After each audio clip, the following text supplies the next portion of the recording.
Thailand has always been Asia's golden gateway, the one destination that seemed immune to time, crisis, or change. But in 2025, the cracks are finally showing, and they run deeper than anyone expected. For decades, Thailand's tourism economy felt unstoppable. It was the country that turned hospitality into an art form and adventure into an export. But beneath the glow of temples and the neon of nightlife, a silent dependency was forming, one that would eventually become its greatest weakness. What began as a global success story is now turning into a regional cautionary tale. And what's happening here in Thailand could soon reshape travel across all of Asia. It started with empty planes, then with quiet beaches, and finally, with hotel lights that no longer needed to stay on. For the first time in a generation, Thailand's biggest cities and smallest islands are feeling the weight of a global tourism slowdown that refuses to reverse. The numbers tell one story, arrivals dropping, revenues shrinking, but the streets tell another. There's a sense of fatigue, like a country holding its breath between what it was and what it must become. To understand how Thailand reached this point, you have to go back to what made it powerful in the first place. Tourism wasn't just an industry here, it was an identity. It built highways, airports, and entire coastal towns out of sand and imagination. It gave Thailand influence far beyond its borders, soft power earned through smiles, culture, and open arms. But that success came at a price. Over time, tourism stopped being a boost and started becoming a dependence.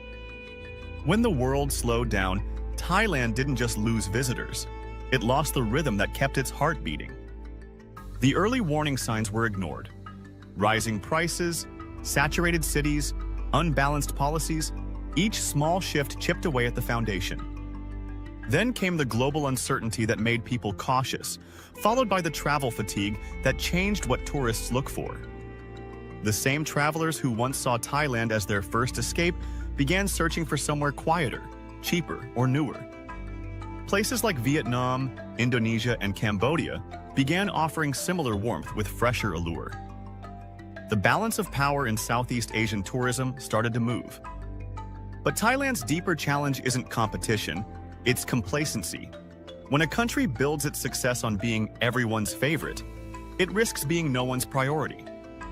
Bangkok, Phuket, and Pattaya still shine, but their gloss now hides the anxiety of an industry waiting for a miracle. Hotel owners talk about soft seasons that never end. Taxi drivers wait hours for a single fare. Beach vendors stare out at waves that once carried opportunity.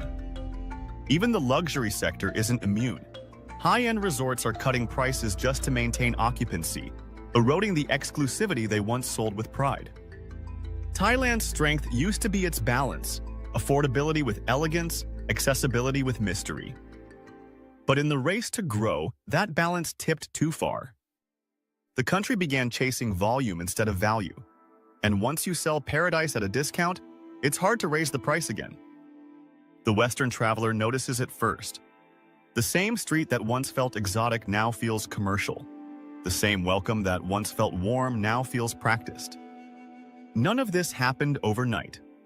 It's the slow decay that comes when success becomes routine and reinvention feels unnecessary. For years, Thailand was the teacher of tourism, the model every developing nation copied. Now, it risks becoming the warning label. Even with government campaigns and travel incentives, the energy that once defined Thailand's hospitality feels thinner. You can still find beauty here, in the islands, the food, the smiles, but the country's confidence has changed. In 2025, the question isn't, when will tourists return? It's, will they return for the same reasons at all? Because travelers today aren't just seeking beaches and bargains. They're searching for meaning, safety, and authenticity. And Thailand's biggest competitors aren't just other destinations, they're new expectations. This shift isn't just economic, it's cultural. The old model of mass tourism is colliding with a new generation that values experiences over consumption.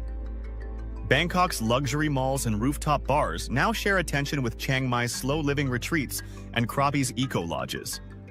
The hierarchy is changing. You can feel it even in conversation. Locals talk less about profit and more about preservation. But transformation is never simple. Reinventing an identity built on comfort requires discomfort. That's Thailand's challenge now, learning to thrive without chasing the crowd. For decades, the world came to Thailand for freedom. Now Thailand must rediscover its own. The signs of change appear quietly at first.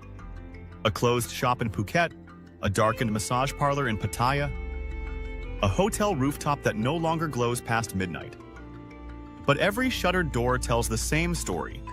The tourists didn't just stop coming, they started going elsewhere. Across the region, new destinations are rewriting Asia's tourism script. Vietnam feels fresh. Indonesia feels undiscovered. Cambodia feels cheaper. The pattern is unmistakable.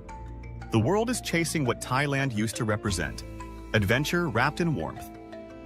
Thailand was the brand everyone trusted, but trust, once taken for granted, begins to fade when the experience feels predictable.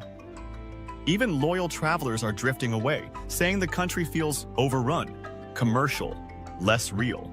Those are words no nation wants attached to its name. For years, the answer was to build more. More resorts, more malls, more airports. But growth doesn't guarantee magic.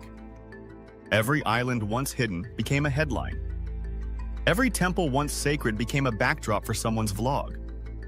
The charm that built Thailand's empire of tourism is now what it risks losing forever. And yet, under the noise, something remarkable is happening.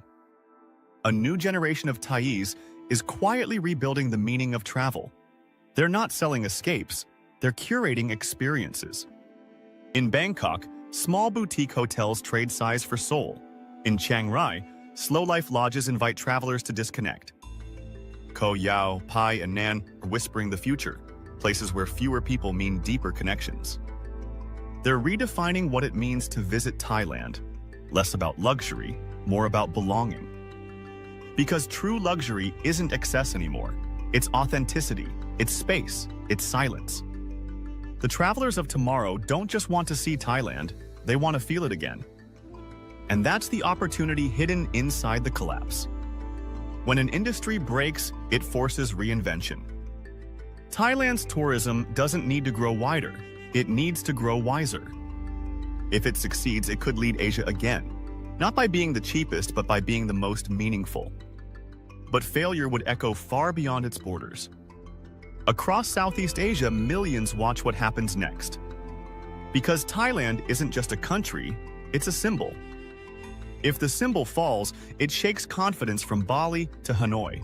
Investors, airlines, and governments measure their risks by its outcome.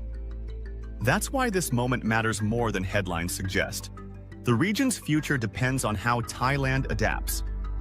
A new kind of traveler is emerging, global, conscious, and loyal to experience over price. They're not chasing destinations anymore, they're chasing emotions. Thailand must learn to give them that again, not through spectacle, but through sincerity. Because what made this country special wasn't just beauty, it was balance. The balance between chaos and calm, between luxury and life, between welcome and wonder. When you walked its streets, you didn't just visit, you felt seen. That feeling built an empire of return visitors that money alone can't buy. To bring them back, Thailand must rediscover that human heartbeat. It has to stop selling escape and start selling understanding. The same energy that made it Asia's playground can make it Asia's teacher, if it dares to evolve. Change isn't failure, it's evolution under pressure. Just as coral reefs regrow after storms, so too can tourism rebuild from silence. The fall of 2025 may one day be remembered not as a collapse, but as a cleansing. The world doesn't need another postcard, it needs perspective. And Thailand, for all its bruises, still holds the perspective Asia can learn from. It's the reminder that beauty must be earned, not consumed, that culture must be lived, not sold. The beaches will fill again, the plains will return, but the question is, what version of Thailand will they find when they do? Because if the country listens, adapts, and simplifies, it can lead again, not through numbers, but through nuance. It can become the example of sustainable recovery that turns a fall into a foundation. For travelers, that means a deeper reward. The Thailand of the future won't just entertain you, it will change you. It will be less about selfies and more about silence, less about the rush and more about the realization that paradise isn't lost. It's just learning how to breathe again. That's the final truth hidden inside the collapse. Sometimes a country has to break its image to rediscover its soul. And when Thailand finds that balance once more, the rest of Asia will follow. Because this has never been just about tourism. It's about identity, resilience, and what happens when beauty stops trying to impress and starts trying to heal. The collapse was never the end. It was the invitation to begin again, on purpose this time.